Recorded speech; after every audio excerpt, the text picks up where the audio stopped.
Dua lelaki Pakistan merogol satu wanita Indonesia.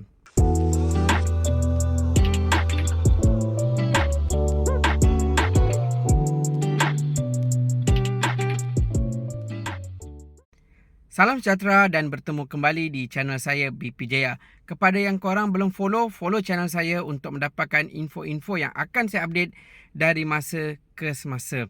Okey, beberapa hari lepas keluar satu berita di mana dua lelaki Pakistan telah dituduh merogol seorang wanita Indonesia berusia lebih kurang 23 tahun macam itulah. Okey. Jadi kejadian itu berlaku di sebuah hotel di Jalan Imbi, lebih kurang macam tu. Dan kedua-dua lelaki Pakistan tu tidak mengaku bersalah. Okey. Jadi itulah apa yang saya nak bagi tahu sebelum yang saya buat video ni ada satu video. Saya ada buat satu video berkaitan bercinta warga asing, bercinta dengan warga asing. Dalam kejadian ini tak tahulah dia bercinta ke apa ke.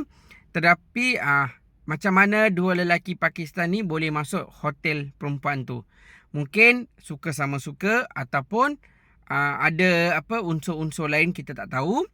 Jadi apa yang saya nak share kepada wanita-wanita warga asing yang datang bekerja kat Malaysia ke atau datang melancong ke, jangan mudah terpedaya dengan benda-benda lelaki-lelaki warga asing juga yang datang kat negara ni lah.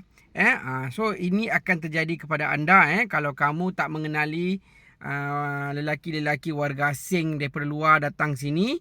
Lepas tu kamu pun berkenalan, kenal dekat mana-mana, lepas tu jadi isu macam ni, kena rogol. Okey, itu yang apa yang berlaku, rogol dalam hotel.